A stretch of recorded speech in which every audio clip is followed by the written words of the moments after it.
Greetings, I am Pillar Nexus, the Ancient Gladiator, today with more Pillar Lips tabletop games. Today will probably be the last game, I'm hoping it'll be the last game I feature.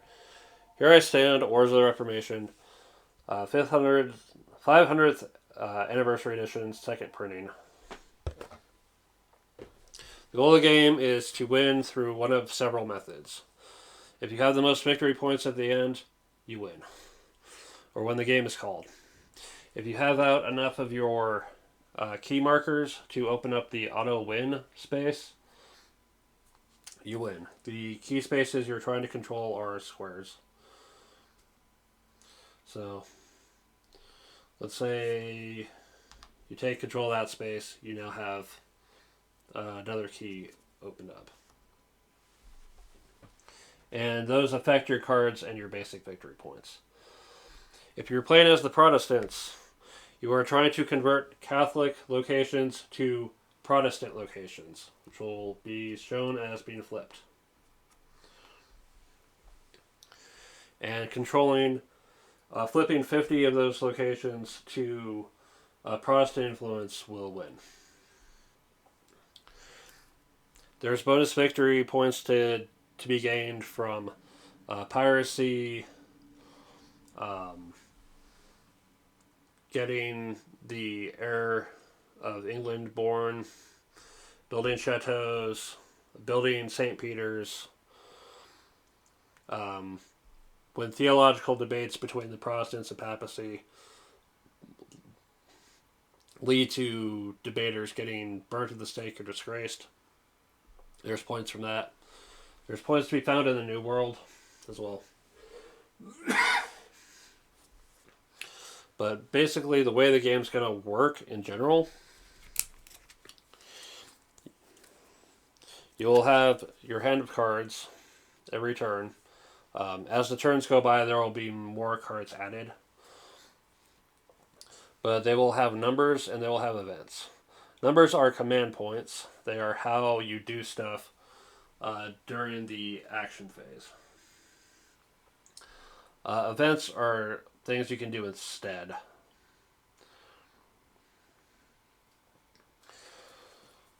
And there may be other things that come along for certain cards. Some cards are mandatory. You have to play them for the event, and then you will get the 2 command points. Some cards will have to be removed from the game for doing so. You will always get your home card regardless of how many cards you would normally draw. If you're playing in the 15-17 mode, which is the longest way you can play the game, Luther's 95 Theses will be the first card played in the game, period. After setup for whichever mode you play, there's the 15-17, the 15-32, and then tournament mode. It'll start out with, again, the 95 Theses. Luther shows up, turns Wittenberg Protestant, and brings 2 regulars with him. There'll be the card draw phase. You'll get cards based on where you're at on your key chart or your special. There'll be a diplomacy phase at the start of the game. It'll only be between England and the Habsburgs and England and France. There will be the Diet of Worms phase that only happens this turn of the game, this first turn, only for 15-17 mode. And it will involve the Protestants playing a card secretly, and the Habsburgs and papacy each playing their own card for the Catholic side, and rolling that many dice, trying to score 5s and 6s to get that early advantage figured out for either one. There'll be the spring deployment phase for moving a formation of land units from the capital to a controlled space. So like from here to here. Their ability to move stuff is based on their command rating. So you can control 6. There are other restrictions involved as well. The action phase, where in impulse order, starting with the Ottomans, then to the Habsburgs, England, France, Papacy, and the Protestants, they'll play a card and either use it for its points or use it for the event. Command points have a wide variety of uses. The specific faction card will tell you exactly what you can do. For example, explore, colonize, conquest is limited to the Habsburgs, the English, and the French. Imagine if the Ottomans had been able to colonize the New World. Anyway, as part of the action phase, you cannot pass while there is still a mandatory card in your hand, and you cannot pass while there is still your home card in your hand.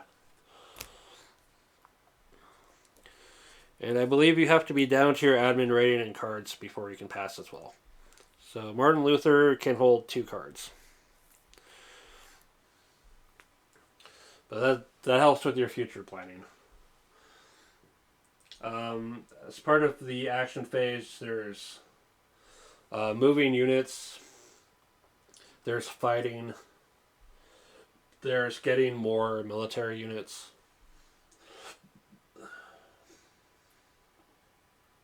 And then there's the special theological stuff that is mainly limited between the papacy and the Protestants in terms of theological debates between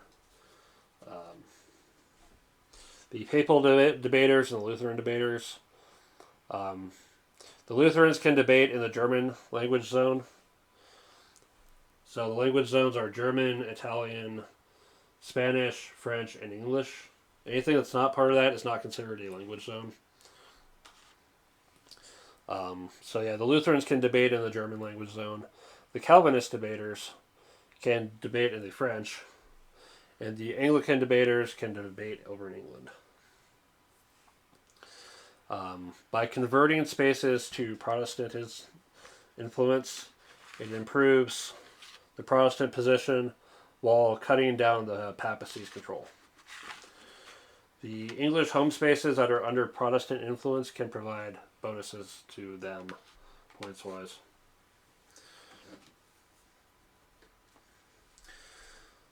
But after the actions are done, the winter phase will happen.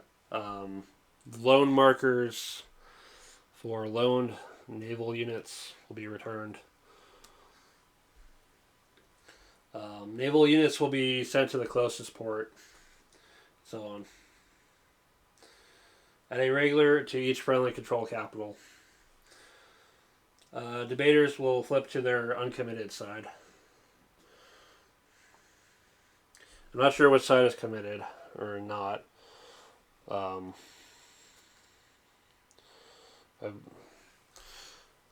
I imagine the side that lets them actually debate would be the committed side. And then resolve specific mandatory events, because there might be things that absolutely need to be done by certain turns.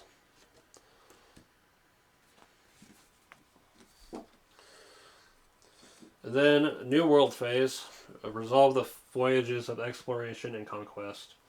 Again, it'll be limited to the Habsburgs, the English, and the French. They have ways to get New World riches, including cards, galleons, or they end up eliminated or otherwise ground down. They can try to get these points for improving their position as well. And then we check for the winner. Again, anyone at this point gets all their keys out is auto-win. The Protestant player getting their 50 influence is an automatic win. There's a whole lot of the detail of fighting and all that stuff. And control, like you want to maintain friendly control as far as you can. You can take over other keys through conquest.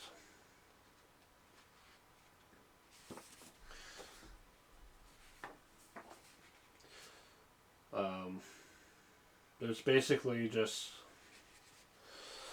moving your people in and rolling dice. There's that. There's naval combat as well. There's siege. There's field battles.